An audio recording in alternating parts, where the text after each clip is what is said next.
تو اس لیے یہ مبارک تیسا ہے اور یہ نیکیوں کا اعلیٰ کار ہے، نیکیوں کا اعلیٰ ہے جو اللہ نے ہمیں دیا ہے۔ مطلب ایک نیکی اتنی قیمتی ہوگی قیامت کے دن۔ حدیث میں آتا ہے جب نیکیاں کم پڑ جائیں گی تو یہ پھر اپنے رشتہ داروں کے پاس بھی جائے گا، قرآن کہتا ہے، اور رشتہ داروں سے کہے گا کہ میں ایک نیکی کم ہو، اگرچہ آپ ایک نیکی دے دو گے تو میں جنت پا جاؤں گا۔ اب میری نیکیوں کا اور نیکیوں کا پڑھنا جو ہے وہ بالکل برابر ہے۔ تو اس پر قرآن کہتا ہے کہ اس کے والدین انکار کر دیں گے قیامت کے دن کہ بھائی ہمارے پاس دینے کو نہیں ہے، اب تو لینے کا وقت ہے۔ اسی طرح وہ حدیث میں آتا ہے وہ اپنے دوستوں کے پاس جائے گا، وہ دوست جو اس کے بہت قریبی ہیں وہ بھی انکار کر دیں گے۔ تو اس لیے یہ عرض کرتا ہوں کہ یہ نیکیوں کا دن ہے، قربانی کا۔ تو اس میں ہم جو ہے ہمارے اوپر جو فرض قربانی ہے، اگر ہم اس کو فرض قربانی کو ادا کریں گے تو ہم کتنی بڑی نیکیوں کے ڈھیر جمع کر لیں گے، کتنی بڑی نیکیاں اللہ رب العزت ہمیں عنایت فرما دیں گے صرف ایک قربانی۔ اس لیے عرض کرنے کا مقصد یہی ہے کہ جو ساری کتاب ہیں پر قربانی کرنا فرض واجب ہے، ان کو چاہیے کہ اس میں دریغ نہ کریں، بالکل دریغ نہ کریں، کسی کو نہ دیکھیں، بس اپنی قربانی کا جو وقت ہے اس کے اوپر اپنی قربانی کو کریں۔ اللہ رب العزت ہمیں صحیح معنوں میں قربانی نصیب فرمائے۔ جی، اللہ تعالی ہمیں صحیح معنوں میں قربانی کا جو جذبہ ہے وہ عطا فرمائے۔ میرے ساتھ جہانگیر خان صاحب موجود ہیں جو سلسلہ نقش بندیہ کے صاحب مجاز ہیں یورپ کے اندر، تو میں ان کی طرف پڑھوں گا۔ اکثر خان صاحب کہا جاتا ہے کہ قربانی کے جو اخراجات ہیں وہ اگر غریب مسکین اور فقراء میں دے دیا جائے، اپنے ہمسائے میں دیکھا جائے، تو اس بات کو آپ کس طرح دیکھتے ہیں کہ ایک قربانی ہے اور وہ سنت ابراہیمی ہے اور وہ ایک واجب ہم پر ہے کرنی ہے، تو یہ غریب اور غربا کے حوالے سے جو بات کی جاتی ہے اس پر آپ کیا کہیں گے؟ الحمدللہ رب العالمین والصلاة والسلام علی حبیبہ محمد وآلہ وصحبہ اجمعین۔ جناب ڈاکٹر صاحب السلام علیکم ورحمۃ اللہ وبرکاتہ۔ آپ کا شکریہ کہ آپ نے موقع دیا بات کرنے کا۔ اس بارے میں بڑی تحریک ہے اور ایک پورا طبقہ ہے جو یہ بار بار کوشش کر رہا ہے کہ جو قربانی کے اوپر اتنا پیسہ خرچ ہوتا ہے، اس سے ملک کا قرضہ اتار دیا جائے، اس سے ڈیم بنا دیے جائیں، اس کو کسی اور مصرف میں لایا جائے کہ ایک ہی دن میں اتنے جانور ذبح کرنے کا کیا فائدہ ہے۔ تو اس حوالے سے سب سے پہلی بات تو یہ ہے کہ قربانی کا جو مقصد ہے، قربانی واجب ہے، اور اس کا جو مقصد ہے وہ حضرت ابراہیم علیہ السلام کی سنت ہے۔ اور جب آپ علیہ الصلوۃ والسلام نے قربانی دی تو آپ کے اس عمل کے اوپر جو اللہ کی رحمت، جو برکات، جو کیفیات آپ کو نصیب ہوئیں، وہ بڑی عظیم قربانی ہے۔ اس قربانی کو عظیم قربانی کہا گیا ہے۔ وہ برکات، وہ کیفیات جو آپ کو اپنے لخت جگر کے گردن پہ چھری پھیرنے سے نصیب ہوئیں، اللہ کریم نے امت محمدیہ میں اس کی جگہ ان برکات کو لینے کے لیے، ان برکات کو حاصل کرنے کے لیے جانور کی قربانی کو واجب کر دیا گیا۔ اب ہم جانور ذبح کرتے ہیں لیکن ہمیں اپنی استطاعت کے مطابق کیفیات، برکات جو ایمان کی ہے، جو قرب الہی کی ہے، وہ نصیب ہوتی ہیں جو حضرت ابراہیم علیہ السلام کو نصیب ہوں۔ وہ جب چھری گردن پہ، جیسے آپ صاحب نے فرمایا ہے کہ چھری جب گردن پہ پھیری جاتی ہے، خون گرتا ہے اور خون سے آدمی کے سارے گناہ معاف ہو جاتے ہیں۔ اب یہ جو کیفیات ہیں، یہ برکات ہیں، اس کے لیے قلب کا زندہ ہونا، روح کا زندہ ہونا یہ ضروری ہے۔ آپ دیکھیے غفلت جو ہوتی ہے، اللہ تعالیٰ کی سے نام سے بندہ غافل ہو، اللہ کی یاد سے غافل ہو، تو اس سے آدمی کا دل جو ہے وہ سخت ہو جاتا ہے، دل سخت ہو جاتا ہے، اور اس کے اوپر پتھر جو ہے، اس پر آپ بارش بھی برسے تو ایک دم بارش برسے گی، اس کے بعد دھوپ آئے گی تو اس میں کوئی اثر نہیں نظر آئے گا، لیکن اگر مٹی کے اوپر بارش برسے تو اس میں نمی رہے گی، وہاں پر کچھ گھاس کچھ پودے بھی اگ جائیں گے۔ اسی طرح جو انسان کا قلب ہے، اس کی جو زمین ہے، یہ اگر ہم ذکر الہی سے اس کو زرخیز کریں گے، ذکر الہی سے اس کو نرم کریں گے، اللہ کا ذکر جو ہے وہ کثرت سے کریں گے، ہماری روح میں وہ قوت ہوگی، وہ استطاعت ہوگی، جان ہوگی، تو پھر ہمیں سمجھ آئے گی کہ قربانی کرنے سے جو برکات اور کیفیات ملتی ہیں وہ محض پیسہ کسی اور مصرف میں خرچ کرنے سے نہیں ملتی۔ دوسری بات یہ ہے کہ یہ حکم ہے، اس کا حکم ہے، یہ اللہ سبحانہ و تعالیٰ کا حکم ہے، حضرت محمد رسول اللہ صلی اللہ علیہ وسلم کا طریقہ کار ہے۔ ہم بہت خوش نصیب ہیں کہ ہمیں اللہ کو راضی کرنے کے لیے ایک طریقہ کار ہمارے پاس ہے، ایک سنت ہے، ایک شریعت ہے۔ ہمیں اس سے بڑی کوئی نعمت نہیں ہے کہ آدمی کو زندگی میں سیدھا رستہ اس کے سامنے واضح ہو، واش شفاف رستہ موجود ہو کسی جگہ پہنچنے کے لیے۔ سڑک کا بننا کتنا ہوتا ہے، کوئی بندہ سڑک بناتا ہے یا کسی پہاڑوں میں کاٹ کے ٹنل بناتے ہیں تو وہ پیسے لیتے ہیں کہ ہم نے آپ کے لیے راستہ بنایا اس جگہ پہ جانے کا۔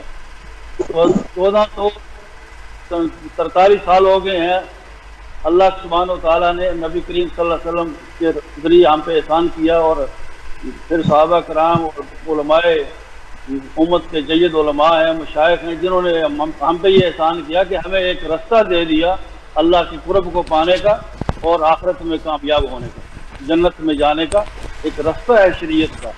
اس رستے کو ہم کیسے ہٹ جائیں، اس رستے کو چھوڑ کے اپنی مرضی سے کوئی اور رستہ اختیار کریں؟ جو اور رستہ ہم اپنی مرضی سے اختیار کریں گے وہ گمراہی ہوگی، اور وہ فریب ہوگا شیطان کا یا نفس کا۔ یہ جتنے جو ہیں اپنے ماڈرن جس کو آپ کہتے ہیں روشن خیال، جو ان کا خیال ہے کہ قربانی کی جگہ جو یہ پیسہ اسے ڈیم بنا دیا جائے یا قرضہ اتار دیا جائے، نہیں، لیکن ہمیں جو رستہ نبی کریم صلی اللہ علیہ وسلم نے عطا فرمایا ہے وہ ایک روشن رستہ ہے، اور ہم خوش نصیب ہیں کہ وہ ہمارے سامنے، اسے ہمیں اس جانور کو ذبح کر کے ہمیں وہ برکات ملیں گی۔ لیکن برکات اور کیفیت بھی لینے کے لیے بھی ہمیں اپنے روح کے اندر وہ زندگی پیدا کرنی پڑے گی، اپنی روح میں حیات ہو کہ ہمیں یہ بات سمجھ آئے گی۔ تو جیسے اللہ تعالیٰ فرماتے ہیں ان فی خلق السماوات والارض لآیات اولی الالباب، کہ زمین اور آسمان کے پیدا کرنے میں عقل مندوں کے لیے بہت نشانیاں ہیں۔ عقل مند کون ہیں؟ الذین یذکرون اللہ قیاما وقعودا وعلی جنوبہم، جو کھڑے بیٹھے اٹھے ہر حال میں میرا ذکر کرتے ہیں۔ تو کثرت ذکر جو ہے یہ آدمی کی روح کو منور کرتی ہے، روح میں حیات بخشتی ہے، دل کو زندہ کرتی ہے۔ پھر آدمی یہ سوچتا ہے کہ حضور صلی اللہ علیہ وسلم نے جو طریقہ ہمیں بتایا ہے اس سے ہم نہیں ہٹیں گے۔ اب یہاں دیکھتے ہیں، ہم یورپ میں ہم رہتے ہیں، ایک گورنمنٹ نے ایک مختلف طریقے بتا دیے ہیں کہ یہاں پر آپ گاڑی کھڑی کرنی ہے، یہاں نہیں کرنی، اس جگہ پہ کھڑی کریں گے آپ کو جرمانہ ہو جائے گا۔ کوئی کہتا ہے کہ یار یہ تو خالی پڑی ہے، میں کھڑی کر دوں، مجھے کیا حرج ہوتا ہے، ابھی نہیں ہم کھڑیں گے، ہم کہیں گے قانون منع ہے، یہاں کھڑی کریں گے مولتا ہو جائے گا، جرمان فائن ہو جائے گا۔ لیکن جب شریعت نے ہمیں لائنیں کھینچ کے بتا دی ہیں کہ آپ نے اس طرح چلنا ہے، ادھر چلنا ہے، ادھر ہم کہتے ہیں نہیں بھائی یہ اس پیسے کو ادھر لگا دو تو ہمیں بہت پیسہ ہوگا، قرضہ اتر جائے گا۔ لیکن ایسی بات نہیں ہے، قربانی واجب ہے، اور اس سے جیسے حافظ صاحب نے بتایا کہ آدمی کی کتنی بڑی خوش نصیبی ہے کہ آدمی کے گناہ معاف ہو جاتے ہیں، تھوڑی بڑی نعمت ہے، آدمی کے گناہ معاف ہو جائیں، غلطیاں معاف ہو جائیں اور اس کو نیکیاں مل جائیں۔ تو قربانی جو ہے اس کی جگہ پر قربانی ہی کی جائے گی، اس سے پیسے کسی اور جگہ پر نہیں کیا جائے گا۔ اور مقصد قربانی کا یہ ہے کہ ہمیں وہ طہارت، وہ پاکیزگی نصیب ہوگی، جو ہمارے نفس میں تھوڑی سی کمی بیشی ہوتی ہے، وہ خون جب بہتا ہے تو آدمی کچھ سیدھا ہو جاتا ہے، یار ایک جانور معصوم تھا، میں نے پالا تھا، اتنا پیارا تھا، اتنا لاڈلا تھا، میں نے اس پر اللہ کا نام لیا، اس کو ذبح کر دیا، اب مجھے زیب نہیں دیتا کہ میں اللہ کا کوئی حکم توڑوں جا کر، میں وہ جانور کھایا، میں برائی کی طرف کیسے جاؤں؟ تو وہ ہمیں ایک نصیحت کرنے کے لیے جتنے بھی اسلامی عبادات ہیں وہ بیسیکلی ان کا جو مقصد ہے ہمارے نفس میں طہارت پیدا کرنے کے لیے ہے